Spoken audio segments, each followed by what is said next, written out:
والے ہوں، آپ یہاں جھنڈی موڑ آنے والے ہوں، آپ گنیرا شریف جانے والے ہوں، کسی بھی سلسلے میں بیٹھ ہوں، سلسلہ چشتیہ کے ماننے والے ہوں، سلسلہ قادریہ کے ماننے والے ہوں، سلسلہ سہروردیہ کے ماننے والے ہوں، حضور نے فرمایا لا اختلاف بینہم، یہ سب ولی ایک ہیں، ان کے درمیان کوئی اختلاف نہیں ہو سکتا۔ آپ ایک ولی کی آڑ میں آ کر کے دوسرے ولی کے ساتھ بغض نہ رکھیے گا۔ اس لیے حضور نے فرمایا من عاد لی ولیا فقد آذنتہ بالحرب، کہ جس نے میرے ایک ولی سے بغض رکھا، اس سے دشمنی رکھی، فقد آذنتہ بالحرب، اس سے میں اعلان جنگ کر دیتا ہوں۔ تو سنو، ایک ولی سے دشمنی رکھنے کی وجہ سے اگر انسان کے ساتھ اللہ اعلان جنگ فرماتا ہے تو سنو، جن کے خاندان ولی ہوں، جن کی نسلیں ولیاں ہوں، جن کا پیچھے سے خاندان ولی چلا رہا ہو، ان کے ساتھ دشمنی رکھنے سے اللہ کتنا بڑا اعلان جنگ کرتا ہوگا۔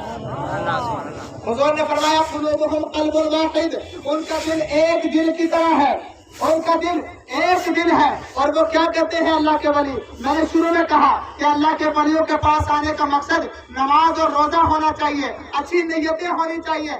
اللہ کے پیارے حبیب صلی اللہ علیہ وسلم نے فرمایا یسبحون اللہ بکرۃ وعشیا، انہیں پیسے کی غرض نہیں ہوتی ہے جیسے آپ لوگوں کی ایک خواہش ہے نا یہ کہ ہمیں ایک اللہ والا مل جائے ہم اس سے بیعت ہو جائے، کوئی اچھا ولی مل جائے ہم اس سے بیعت ہو جائے، کوئی اللہ کا پیارا مل جائے اس سے بیعت ہو جائے۔ اسی طریقے سے اللہ کے ولیوں کی بھی یہ خواہش ہوتی ہے کہ کوئی اچھا مرید مل جائے جو پنجگانہ نمازی ہو۔ اللہ کے ولیوں کی بھی یہ خواہش ہوتی ہے کوئی اچھا مرید مل جائے جو رمضان کے روزے رکھنے والا ہو، کوئی اللہ والا مل جائے، کوئی اللہ کا پیارا بندہ مل جائے، ہمیں ایسا مرید مل جائے۔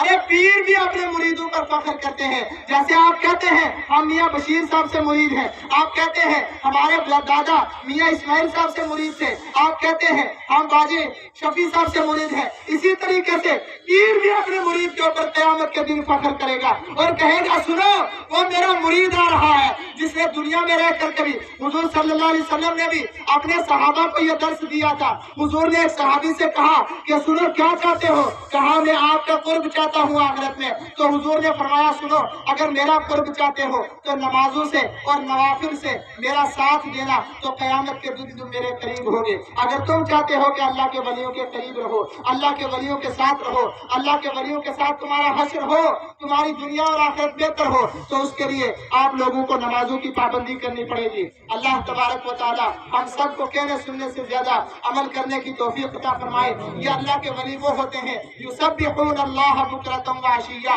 ان کا رات بھی اللہ کی عبادت میں گزرتی ہے اور ان کا دن بھی اللہ کی عبادت میں گزرتا ہے۔ اللہ تبارک و تعالی ہم سب کی دنیا اور آخرت بہتر فرمائے۔ السلام علیکم ورحمۃ اللہ۔ حضرات سبحان اللہ، آپ حضرات نے بہت ہی اچھے انداز میں حضرت مولانا محمد عارف صاحب مصباحی صاحب سے آپ نے بڑے اچھے انداز میں جو خطاب ہے وہ آپ نے سماعت کیا۔ احادیث رسول مقبول صلی اللہ تعالی علیہ وسلم، احادیث رسول مقبول صلی اللہ تعالی علیہ وسلم سے آپ نے اولیاء کرام، اولیاء کاملین کا جو فیضان ہے وہ بھی آپ نے سماعت کیا۔ اللہ تبارک و تعالی مجھے آپ سب کو اس پر عمل کرنے کی توفیق عطا فرمائے۔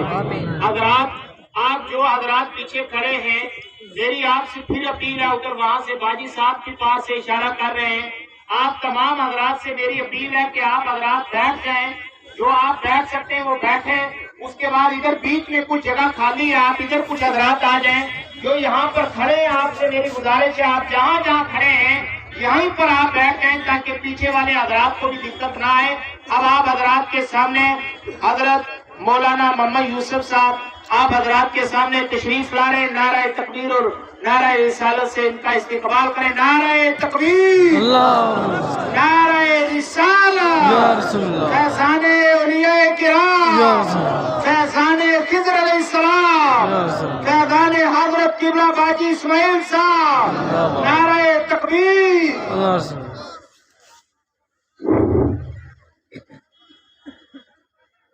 السلام علیکم ورحمۃ اللہ وبرکاتہ۔ اس میں کوئی شک نہیں ہے کہ آپ سنی بھی ہیں، آپ ولیوں کو ماننے والے، خدا کو اور پیارے نبی کو ماننے والے ہیں، لیکن مجھے ایک افسوس ہے، وہ یہ ہے کہ آپ جس ہستی کے دربار پہ کچھ فیض حاصل کرنے کے لیے آئے ہو، آج یہاں پہ اس دربار پہ ہزاروں کی تعداد میں ولیوں کی حاضری ہے. ایک ولی کے دربار پہ آپ نہیں آئے ہیں. میں دوسری طرف جاؤں تو ہمارے حضرت مولانا محمد فاروق صاحب راجوری کے، جنہوں نے راجوری اور پونچھ کے اندر اس قسم کے اعلیٰ سے اعلیٰ تعلیم یافتہ حافظ قرآن بنائے ہیں، وہ تشریف فرما ہوئے ہیں. اور ان کے درمیان اور ولی کامل کے درمیان آپ کے نعرے کا جواب جو ہے یہ بڑے جوش سے نہیں آ رہا ہے. تو میں ایک دو نعرے لگاؤں گا. اس سے قبل لانگری حضرت قبلہ باجی محمد مشتاق صاحب کی طرف سے ایک عرض ہے کہ بہت سارے مزاروں پہ ہم نے سنا ہے آپ جاتے ہیں اور وہاں پہ یہ زیادہ رش ہونے کی وجہ سے کچھ لوگ کھانا کھا کے جاتے ہیں، کچھ ایسے ہی چلے جاتے ہیں. تو میں آپ سے گزارش کروں گا، آپ تمام حضرات کے لیے باجی صاحب نے کھانا بنوایا ہوا ہے، لیکن اتنا ہے کہ باری باری سے کھانا ملے گا. جب آخری دعا ہوگی، آخری دعا کے بعد زیادہ شور نہیں کرنا ہے، زیادہ رش نہیں کرنا ہے، ہجوم نہیں کرنا ہے. کوئی بھی آدمی جو ہے وہ کھانا کھانے کے بغیر گھر نہیں جگا جائے گا. تو میں ایک دو نعرے لگاؤں گا. میں دیکھوں گا یہ پہاڑ، یہ پتے، یہ درخت آپ کے اغوا بن جائے آخرت کے لیے. کیا آپ اس انداز سے جواب دیں گے یا کہ کم انداز سے دیں گے؟ یہ فیصلہ آپ نے کرنا ہے. نعرہ تکبیر. جو باہر روڈ میں زیارت کے پاس جہاں جہاں بھی کوئی مسلمان کھڑا ہے وہ میرے نعرے کا جواب دے گا. نعرہ